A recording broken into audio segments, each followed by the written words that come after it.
तो जो कुछ भी देश के अंदर दिख रहा है वो कांग्रेस की देन है। भारतीय जनता पार्टी सामने खड़ी कांग्रेस के, जिनका चाल चरित्र चेहरा बहुत उसमें गर्व करते थे, सत्ता में आए पूरी तरह एक्सपोज हो गए देश के अंदर, प्रदेश के अंदर।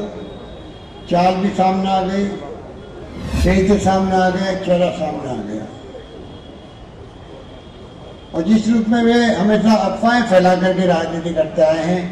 मुझे बचपन में याद है कि जब पंडित नेहरू प्रधानमंत्री थे तो बाघा डैम नहीं था आजादी के बाद में, और बिजली का लगा उसके ऊपर, तो जंक्शन कहलाती थी भारतीय जनता पार्टी जमाने के अंदर।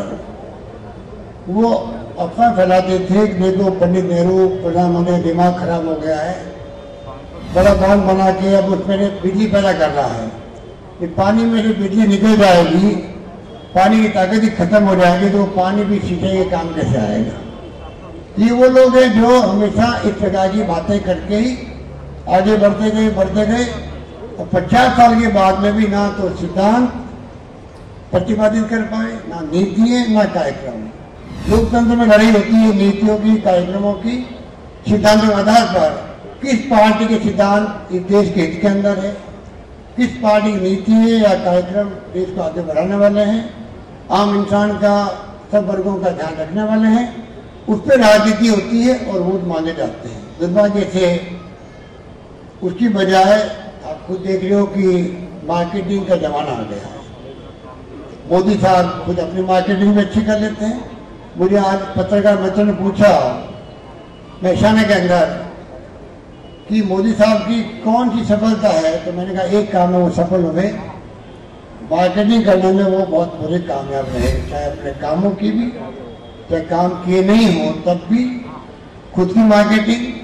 इसीलिए वाइब्रेंट गुजरात की बातें की गई, पूरे मुल्क के अंदर खूब मीडिया में आई बातें। 3.5 लाख करोड़ रुपए का इन्वेस्टमेंट होगा गुजरात के अंदर, 5% इन्वेस्टमेंट भी नहीं आया गुजरात के अंदर।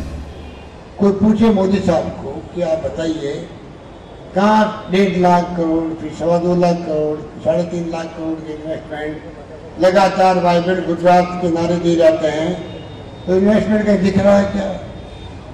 कोई उद्योगपति कह सकता है कि वास्तव में वादे किए गए उसके अनुसार 20% भी इन्वेस्टमेंट आया? मुश्किल से 5% आया। तो आप सोच सकते हैं कि जो इस प्रकार की मार्केटिंग करके ही राज चला रहे हों। 17 साल से कांग्रेस से बाहर है, मैं पहले मुख्यमंत्री था 9 साल पहले, पहली बार मुख्यमंत्री बना, एनडीए गवर्नमेंट थी दिल्ली के अंदर।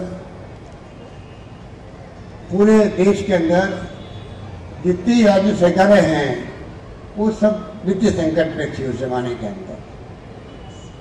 और जब से सोनिया गांधी जी खुद प्रधानमंत्री नहीं बनी, मनमोहन सिंह जी को प्रधानमंत्री बनाया, उदारीकरण वैश्वीकरण हुआ,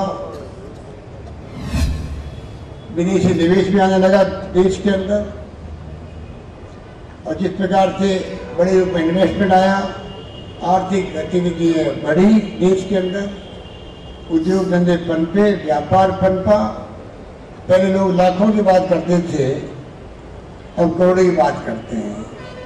वो जमाना था लाखों की बात करते हुए बड़ा गर्व महसूस होता था, अब तो करोड़ों से बात नीचे करते हैं। इतना बदलाव आ गया पूरे मुल्क के अंदर।